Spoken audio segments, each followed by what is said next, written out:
Hello दोस्तों, welcome to सफलता मंत्र। अब आप लोग मेरे वीडियोस को अनअकैडमी की लर्निंग ऐप पर भी देख सकते हैं। इस पर आपको मेरे सभी यूपी टीईटी सीटेट से रिलेटेड इंपॉर्टेंट वीडियोस मिल जाएंगे, कोर्सेज मिल जाएंगे। उस पर मैं आपके लिए कोर्सेज लाता रहता हूं, तो इसके लिए आपको मुझे फॉलो करना होगा और नीचे दिए लिंक से जाकर आप लोग मुझे फॉलो कर सकते हैं। थैंक यू दोस्तों रिवीजन की क्लास में आज एक बार फिर से आप सभी लोगों का स्वागत है। और आज सुबह मैंने आपको कुछ इंपॉर्टेंट इन्फॉर्मेशन और कुछ इंस्ट्रक्शंस दिए थे जो कि आपके एग्जाम के लिए बहुत ही ज़रूरी थे। तो दोस्तों उन सभी को आप लोगों ने ना देखा हो तो ज़रूर देख लें, क्योंकि एग्ज़ाम से पहले इन बातों का ध्यान रखना बहुत ही ज़रूरी है। नहीं तो आप लोगों को एग्ज़ाम से पहले प्रॉब्लम हो सकती है। तो दोस्तों अब आगे बढ़ते हुए आज के इस पार्ट में हम लोग भूगोल के और अर्थशास्त्र के महत्वपूर्ण क्वेश्चंस को डिस्कस करेंगे। इसके अलावा कुछ अन्य क्वेश्चंस आपको मिलेंगे जो कि आपके जीएस से संबंधित भी हैं, यानी कि दो पार्ट इससे आपके कवर हो जाएंगे। तो दोस्तों अंतिम समय में इन महत्वपूर्ण प्रश्नों का रिवीजन जरूर कर लीजिएगा। इस पार्ट में भूगोल के लगभग आपके सभी चैप्टर्स मैंने कवर कर लिए, तो इसे अंत तक देखिएगा और अपने सभी दोस्तों के साथ शेयर जरूर कर दीजिएगा। और अगर आपने अभी तक चैनल को सब्सक्राइब ना किया तो जल्दी से सब्सक्राइब कर लें। आज शाम को आपको एक पार्ट और देंगे, उसमें आपके जो टॉपिक रह गए हैं, इंपॉर्टेंट पार्ट्स रह गए, उनके एक साथ मैं आपको कुछ इंपॉर्टेंट चीज़ें बता दूंगा जो एग्जाम में पूछी जा सकती हैं। तो इसके लिए आप लोग जुड़े रहिए हमसे और एक एक चीज़ को ध्यान से पढ़ते रहिए। चलिए शुरू करते हैं आज की इस क्लास को। तो दोस्तों अक्षांश देशांतर रेखाओं से शुरू करते हैं। इंपॉर्टेंट पॉइंट है, 1 नंबर का इससे क्वेश्चन पूछा जा सकता है।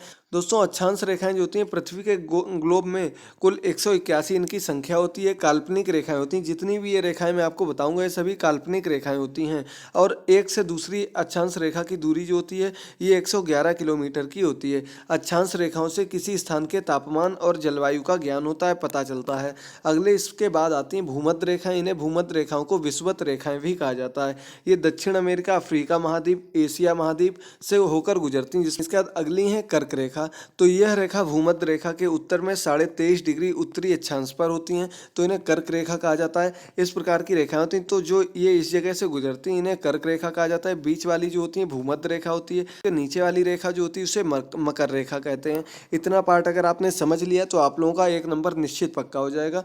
अगला है दोस्तों कर्क रेखा कहाँ से होकर गुजरती है। तो यह रेखा उत्तरी अमेरिका, अफ्रीका महाद्वीप, एशिया से होकर गुजरती है। भारत में कर्क रेखा 8 राज्यों से होकर गुजरती है। बहुत ही महत्वपूर्ण क्वेश्चन है। गुजरात, राजस्थान, मध्य प्रदेश, छत्तीसगढ़, झारखंड, पश्चिम बंगाल, त्रिपुरा और मिजोरम, इन 8 राज्यों से होकर गुजरती है। 1 नंबर का क्वेश्चन यहाँ से निश्चित पूछा जाएगा, ये पॉइंट जरूर तैयार कर लीजिएगा। अगला पॉइंट है दोस्तों मकर रेखाएं। तो दोस्तों मकर रेखाएं जो होती हैं यह भूमध्य रेखा से 23.5 अंश दक्षिणी अक्षांश, यानी कि जो नीचे मैंने आपको बताया था अक्षांश रेखा के नीचे जो रेखाएं होती हैं उन्हें मकर रेखा कहा जाता है। और ये अफ्रीका महाद्वीप, दक्षिणी अमेरिका, ऑस्ट्रेलिया महाद्वीप से होकर गुजरती हैं। अफ्रीका एक ऐसा महाद्वीप है जिससे कि तीनों अक्षांश रेखाएं होकर गुजरती हैं। अब अगला पॉइंट दोस्तों आपको जो पढ़ना है, पृथ्वी के ग्लोब में 360 देशांतर रेखाएं होती हैं। दो देशांतर रेखाओं के बीच की जो दूरी होती है वो 111.32 किलोमीटर विषुवत रेखा में होती है, जबकि ध्रुवों की ओर दूरी घटती चली जाती है, क्योंकि ये इस प्रकार से होती हैं। तो ये जो दूरी होती है वो ध्रुवों पर आपस में मिलती हुई चली जाती है धीरे धीरे। देशांतर रेखाओं में किसी स्थान पर समय ज्ञात किया जा सकता है, यानी कि कहीं पर भी समय ज्ञात किया जा सकता है। अब दोस्तों अगला पॉइंट बनता है चट्टाने। तो चट्टाने आपने पढ़ी होंगी, 3 प्रकार की होती हैं। आग्नेय चट्टाने होती हैं, दूसरी अवसादी होती हैं और तीसरी रूपांतरित चट्टाने होती हैं। आग्नेय चट्टाने वे होती हैं ज्वालामुखी के जो लावा निकलता है, मैग्मा जो निकलता है उससे बनती हैं, उन्हें आग्नेय चट्टाने कहते हैं। ये जीवाश्म रहित चट्टाने होती हैं और दोस्तों ये लावा से बनती हैं, तो ये रवेदार चट्टाने होती हैं। इसके बाद अवसादी चट्टाने जो होती हैं ये जीवाश्म युक्त चट्टाने होती हैं जो कि अंतःक्रिया के द्वारा बनती हैं। इसके बाद रूपांतरित चट्टाने जो होती हैं ये आग्नेय चट्टानों और अवसादी चट्टानों के रूपांतरण के बाद बनती हैं, इन्हें रूपांतरित चट्टाने कहा जाता है। तो ये कुछ दोस्तों आपके सामने इंपॉर्टेंट पॉइंट लिखे हुए हैं कि ये इधर वाली जो है ये आग्नेय चट्टाने, ये इनके रूपांतरण से जो बनती हैं उनके नाम दिए गए। तो ग्रेनाइट हो गया, बेसाल्ट हो गया और ग्रेवो हो गया, ये आग्नेय चट्टाने होती हैं। इससे नाइस, एम्फीवोलाइट और सार्पेटाइट बनते हैं, याद कर लीजिए आप लोग। अगली है अवसादी चट्टाने। अवसादी में वलुआ पत्थर हो गया, चूना पत्थर हो गया, सेल हो गया और कोयला हो गया। इनसे रूपांतरण से वलुआ पत्थर से क्वार्टरजाइट बनता है, इसका चूना पत्थर से संगमरमर बनता है। सबसे इंपॉर्टेंट यही आपको याद रखना है कि चूना पत्थर से क्या बनता है, संगमरमर बनता है। सेल से स्लेट बनती है और कोयले से ग्रेफाइट और हीरा बनता है। ये भी महत्वपूर्ण है कि हीरा किससे बनता है, तो कोयले से बनता है और ये कार्बन के अपर रूप होते हैं। इसका दोस्तों रूपांतरित चट्टानें पुनः रूपांतरित भी हो जाती हैं। तो जैसे स्लेट होती है सिस्ट में बदल जाती है और सिस्ट फिर से फाइलाइट में बदल जाती है। तो दोस्तों ये इनका रूपांतरण भी आपस में हो जाता है। इसका दोस्तों अगला पॉइंट जो है वो ज्वालामुखी पर आधारित। इसमें आपको एक पॉइंट याद रखना है, वो मैं आपको अभी आगे बता दे रहा हूँ। सबसे पहले ज्वालामुखी क्या होता है। तो दोस्तों ज्वालामुखी पृथ्वी के अंदर अंतःक्रिया के द्वारा जो चट्टानों के टूटने से लावा निकलता है वो कहलाता है। चट्टानों के टुकड़े जो लावा और भूपटल में टूटने से निकलता है और ये काफ़ी भयंकर होता है। तो 3 प्रकार से होते हैं उद्गार के आधार पर जो ज्वालामुखी होते हैं। पहला सक्रिय होता है, दूसरा प्रसुप्त होता है और तीसरा होता है मृत ज्वालामुखी। तो सक्रिय ज्वालामुखी वे होते हैं जो अपने आप से फूटते रहते हैं और इनका कोई निश्चित नहीं होता कि ये कभी भी फूट सकते हैं। तो इसमें दोस्तों इनके कुछ नाम दिए गए जो आप लोगों को अच्छे से याद रखने हैं, इनके नाम जरूर याद रखिएगा। तो स्ट्रोम्बोली जो ज्वालामुखी है इसे भूमध्य सागर का प्रकाश स्तंभ कहा जाता है, क्योंकि इसमें ज़्यादातर हमेशा ही विस्फोट होता रहता है और गैसें निकलती रहती हैं, जिससे कि इसमें एक आग ऐसी बनी रहती है। तो दोस्तों इसे भूमध्य सागर का प्रकाश स्तंभ कहा जाता है। 10,000 धुआरों की घाटी कटमई अलास्का में है। अलास्का को कहा जाता है, ये कटमई को कहा जाता है और ये अलास्का में स्थित है। विश्व का सबसे ऊंचा सक्रिय ज्वालामुखी जो है ये कोटोपैक्सी ज्वालामुखी है और कहाँ पर है, इक्वाडोर में स्थित है। बहुत ही इंपॉर्टेंट क्वेश्चन है और इसकी ऊंचाई वैसे पूछी नहीं जाएगी, एक बार पढ़ लीजिएगा आप लोग, नाम याद रखिएगा कोटोपैक्सी ज्वालामुखी। और इसका अगला संसार में सर्वाधिक सक्रिय ज्वालामुखी जो सर्वाधिक सक्रिय ज्वालामुखी, इसका नाम किलायू है, ये हवाई द्वीप में स्थित है। इसका दूसरा आता है दोस्तों प्रसुप्त ज्वालामुखी। ये ज्वालामुखी एक बार फटने के बाद शांत हो जाते हैं, लेकिन फिर ये काफ़ी समय बाद दोबारा से फूटने के लिए तैयार हो जाते हैं। जैसे कि इटली का विसुवियस है, इंडोनेशिया का क्रातातोआ है और जापान का फ्यूजियामा है। इनके नाम याद रखिए दोनों के अच्छे से। विसुवियस कहाँ इटली में है, फ्यूजियामा जो है ये जापान में स्थित है।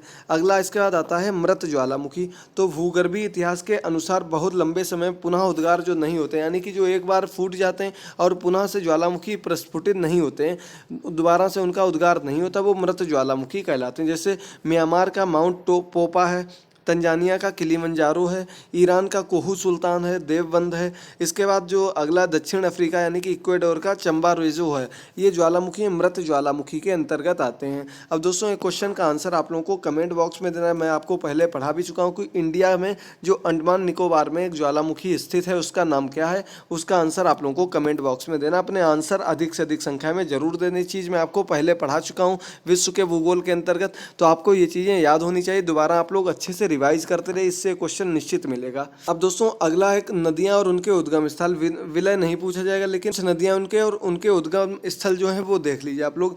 तो सिंधु नदी का है हिमनद, वोखुर चू हिमनद, यानी कि ये तिब्बत के पास मानसरोवर झील के पास से है। अगला झेलम नदी, इसका वेरीनार कश्मीर घाटी से है। चिनाब ये नहीं पूछे। गंगा का याद कर लीजिए, गंगा का क्या, गंगोत्री हिमनद पे यानी कि उत्तराखंड में है।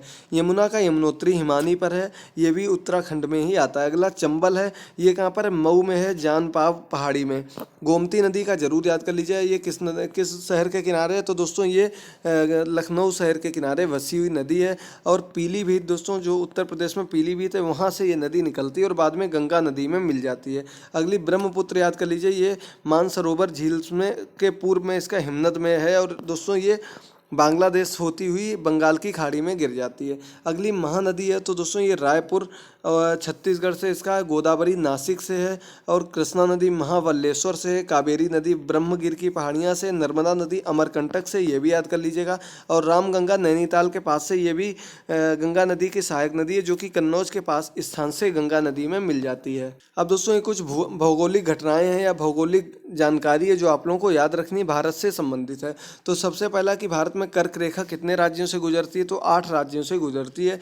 गुजरात, राजस्थान, मध्य प्रदेश, छत्तीसगढ़, झारखंड, पश्चिम बंगाल, त्रिपुरा और मिजोरम, इन 8 राज्यों से होकर गुजरती है। भारत की जो भौगोलिक सीमा यानी कि जो स्थलीय सीमा है वो 15,200 किलोमीटर लंबी है और द्वीप सहित भारत की जो जलीय सीमा है ये 7,516.6 किलोमीटर है। जलीय सीमा अलग होती और स्थलीय सीमा अलग होती, दोनों चीज़ें याद कर लीजिएगा। इसके बाद दोस्तों अगला है जो तटीय सीमा, वो 6100 किलोमीटर किलोमीटर भारत के तटीय राज्य यानी कि जो समुद्र के किनारे राज्य बसे हुए हैं वो कौन कौन से हैं? तो इसमें गुजरात, महाराष्ट्र, गोवा, कर्नाटक, केरल, तमिलनाडु, आंध्र प्रदेश और इसके बाद उड़ीसा और पश्चिम बंगाल ये हैं। इधर से प्रारंभ हुआ, देखिए इधर तरफ से प्रारंभ हुआ, ये भारत का मानचित्र है इस प्रकार से। तो यहाँ से प्रारंभ हुआ, यहाँ पर गुजरात है, गुजरात के नीचे महाराष्ट्र है, यहाँ यहीं पर छोटा सा गोवा है, उसके पास में कर्नाटक है, फिर ये केरल का एरिया आ जाता है, केरल के बाद इधर ये तमिलनाडु का एरिया है, फिर यहाँ पर आंध्र प्रदेश है, उसके बाद आगे उड़ीसा और यहीं पर पश्चिम बंगाल है। तो दोस्तों ये जो किनारे के एरिया हैं ये तटीय राज्य कहलाते हैं। भारत के तटीय राज्य, इनके नाम याद कर लीजिए, 9 राज्य हैं टोटल। और दोस्तों जो सबसे लंबी तटीय सीमा है वो गुजरात की है, 1200 किलोमीटर की है। नाम याद रखिए, गुजरात राज्य की है और इसके बाद आंध्र प्रदेश की है। भारत की सीमा पाकिस्तान से लगती है, अफगानिस्तान से, चीन से, नेपाल से, भूटान से, म्यांमार से और बांग्लादेश, श्रीलंका सहित 8 पड़ोसी राज्य हैं भारत के। इनके नाम याद कर लीजिएगा।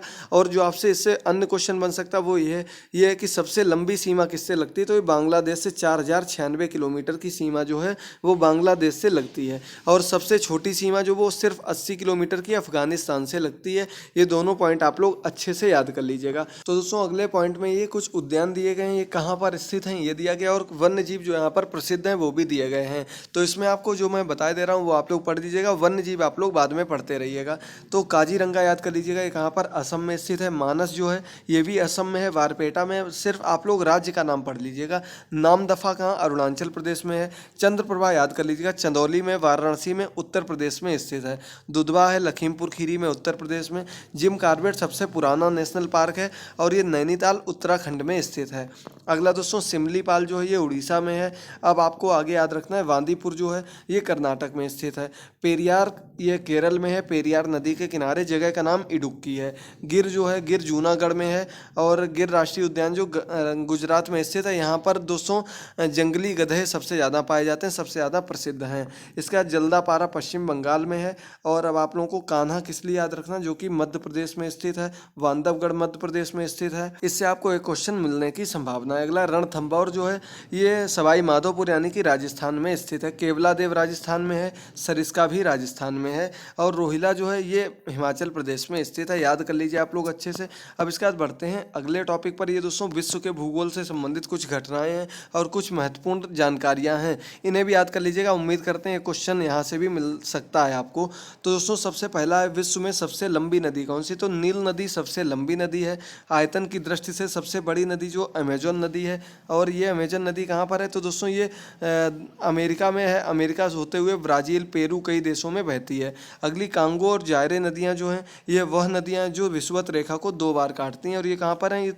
ये अफ्रीका महाद्वीप में स्थित हैं। कांगो और जायरे नदियाँ 2 बार विषुवत रेखा को काटती हैं। लिम्पोपो नदी जो है ये भी दक्षिण अफ्रीका में है, ये मकर रेखा को 2 बार काटती है। ये जितनी भी घटनाएं आपको बताई जाएंगी और जो 2 बार रेखाओं को काटती हैं सभी अफ्रीका महाद्वीप में ही स्थित हैं, क्योंकि तीनों रेखाएं जो हैं वो अफ्रीका महाद्वीप से ही होकर गुजरती हैं। अफ्रीका महाद्वीप को अंध महाद्वीप के नाम से भी जाना जाता है।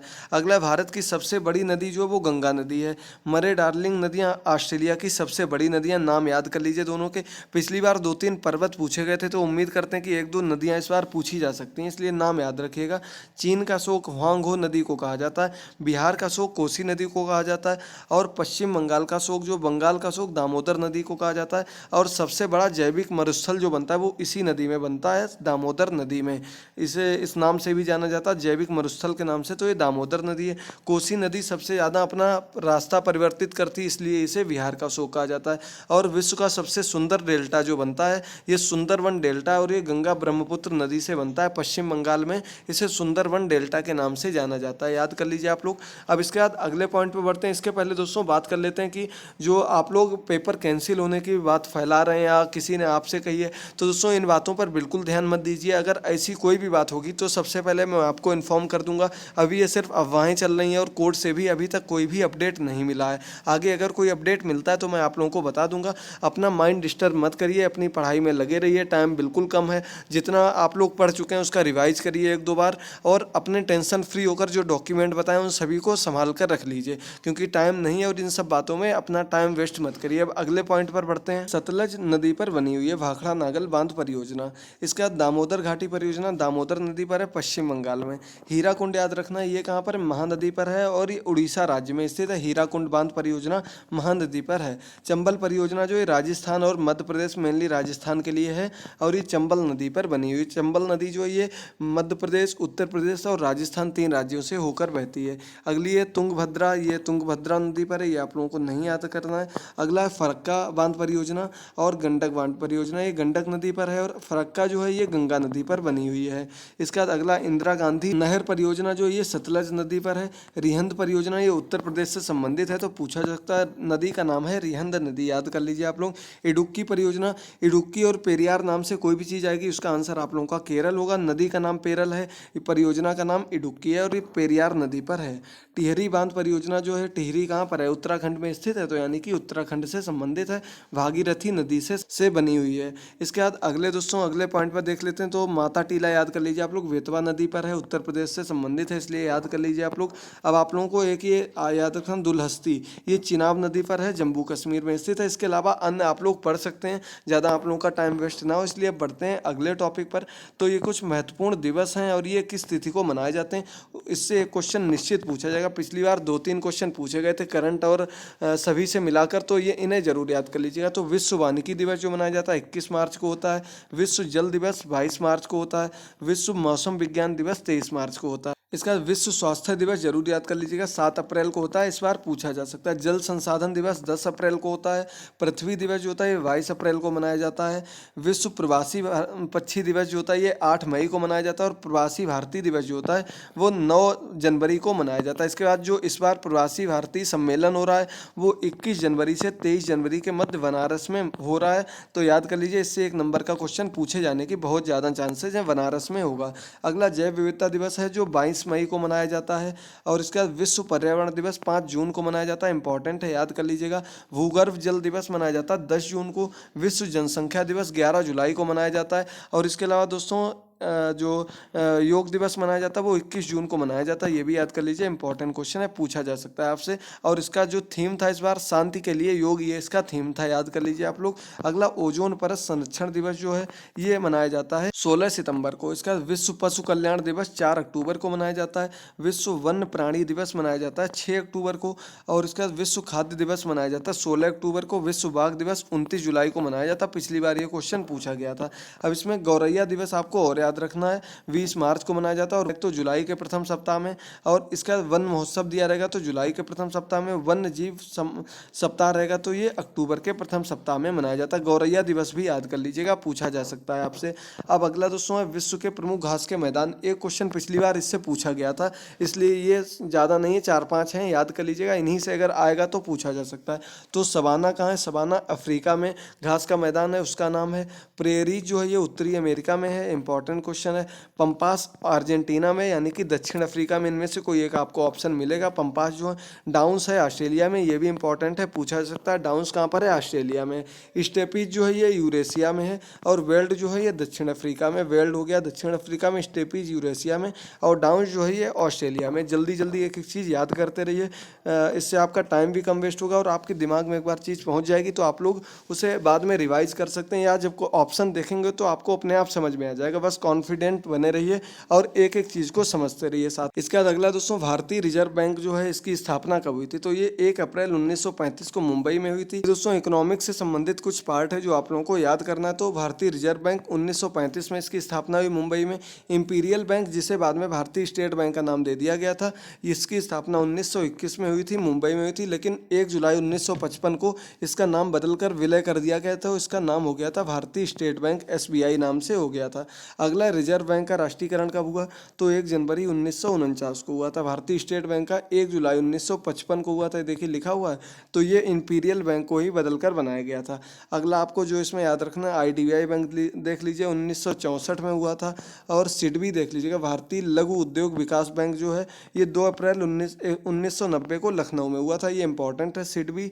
अब दोस्तों अगला पार्ट है, तो इसमें भारत के जो प्रथम राज्य किस चीज़ में कौन सा है, इसमें एक क्वेश्चन निश्चित पूछा जाएगा। सबसे पहला और इम्पोर्टेंट क्वेश्चन, जैविक खेती करने वाला भारत का पहला राज्य, तो सिक्किम राज्य जो है ये पूर्ण रूप से जैविक खेती करने वाला पहला राज्य बन गया है।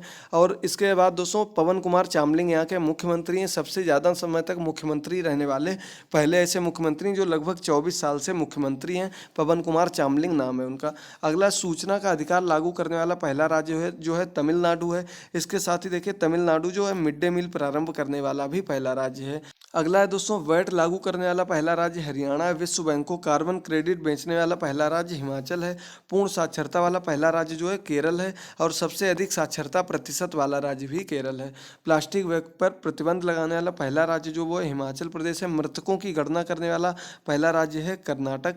भूमि सेना याद कर लीजिएगा, उत्तर प्रदेश से संबंधित है। भूमि सेना का गठन करने वाला राज्य जो है वो उत्तर प्रदेश है।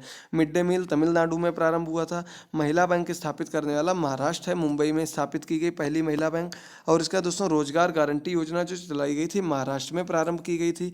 इसका जो नरेगा चलाया गया था ये आंध्र प्रदेश से प्रारंभ किया गया था 2 फरवरी 2006 को, याद कर लीजिएगा आप लोग। अगला, खाद्य सुरक्षा कार्यक्रम लागू करने वाला छत्तीसगढ़ है पहला राज्य। और इसका मानव विकास रिपोर्ट जारी करने वाला बैंक जो पहला राज्य है वो है मध्य प्रदेश। ये भारत के राज्यों से संबंधित कुछ महत्वपूर्ण पार्ट हैं जो आप लोगों को याद करने थे। अब इसके बाद दोस्तों कुछ इकोनॉमिक्स से संबंधित अन्य क्वेश्चन हैं जो आप लोगों को याद रखने हैं। इससे भी 1-2 क्वेश्चन मिलने की संभावना है। एक एक चीज़ को साथ में ही पढ़ते रहिए, दोहराते रहिए। तो इसमें पहला क्वेश्चन बता, स्वतंत्र भारत की प्रथम औद्योगिक नीति जो लागू की गई थी 1948 में की गई थी। इसके बाद उदारीकरण, निजीकरण और भूमंडलीकरण की नई आर्थिक नीति जो आई थी ये 1991-92 में आई थी दोस्तों। और ये नरसिम्हा राव उस समय प्रधानमंत्री थे, और जो उस समय वित्त मंत्री थे वो थे मनमोहन सिंह। इन्हीं के समय में ये नई आर्थिक नीति लागू की गई थी। अगला दोस्तों, किस राज्य में पंजीकृत कारखानों की संख्या सबसे अधिक है? तमिलनाडु है ऐसा। और इसका जो मिल निर्मित कपड़ों का सर्वाधिक उत्पादन होता है वो गुजरात से होता है। अगला जो इंपॉर्टेंट क्वेश्चन है, भिलाई पूछा जा सकता है दोस्तों। भिलाई स्टील संयंत्र जो है ये सार्वजनिक रूप से बनाया गया सार्वजनिक उपक्रम है। भारतीय हीरा संस्थान जो बनाया गया सूरत गुजरात में बना है। मेक इन इंडिया कार्यक्रम का लोगो शेर है। और प्रधानमंत्री मुद्रा योजना का जो लक्ष्य बनाया गया वो लघु उद्यमियों को औपचारिक वित्तीय प्रणाली में लाना, यानी कि इन्हें लोन उपलब्ध कराने के लिए ये लागू किया गया। अगला, उद्यमी हेल्पलाइन स्थापित की गई है। ये सूक्ष्म, लघु और मध्यम उपक्रमों के लिए की गई है। इसके बाद अगला दोस्तों क्वेश्चन है, कांडला जो है ये किसके लिए प्रसिद्ध है? तो लोहा और इस्पात के लिए प्रसिद्ध है। और अब इसका अगला है दोस्तों, जो सबसे महत्वपूर्ण लघु स्तर का उद्योग है वो हथकरघा उद्योग है, और उत्तर प्रदेश का भी सबसे प्रमुख उद्योग है ये। इसका प्रबंध में श्रमिकों की भागीदारी का अर्थ जो होता है नीति निर्णय लेने में होता है। ये देखिए लिखा है, औद्योगिक उदार जो नीति आई थी, नई आर्थिक नीति जो लागू की गई थी 1991 में की गई थी। उस समय मनमोहन सिंह ने ये लागू की थी, वही वित्त मंत्री थे। अब दोस्तों अन्य इंपॉर्टेंट क्वेश्चन एक ये देखिए, प्लास्टिक मनी कहा जाता है क्रेडिट कार्ड को। इनसाइड ट्रेडिंग जो होता है ये शेयर बाजार से संबंधित है शब्द। तो दोस्तों ये जो इंपॉर्टेंट पॉइंट्स थे वो मैंने कंप्लीट करवा दिए। आपका भूगोल का और जो इकोनॉमिक्स का अर्थव्यवस्था का पोर्शन था ये लगभग आपका कंप्लीट हो गया। इसके अलावा इसमें आपके जीएस के भी महत्वपूर्ण पार्ट मैंने बता दिया। तो दोस्तों इस पार्ट में इतना ही। शाम को आपको जो बचे हुए पार्ट्स हैं उनका भी एक पार्ट मिल जाएगा, तो जुड़े रहिए और एक एक चीज़ को पढ़ते रहिए। अब वहाँ पर बिल्कुल भी ध्यान मत दीजिए, और अच्छे से अपनी तैयारी करके जो मैंने डॉक्यूमेंट बताए उन सभी को संभाल कर रख लीजिएगा। कल आपको लोगों का एग्जाम है, अच्छे से तैयारी करिएगा। और आप सभी को बहुत बहुत शुभकामनाएं। All the best for your exam दोस्तों। तो दोस्तों आज के इस पार्ट में इतना ही। अगर वीडियो पसंद आए तो इसे लाइक कर दें, अपने सभी दोस्तों के साथ वीडियो को शेयर जरूर कर दें। थैंक यू दोस्तों।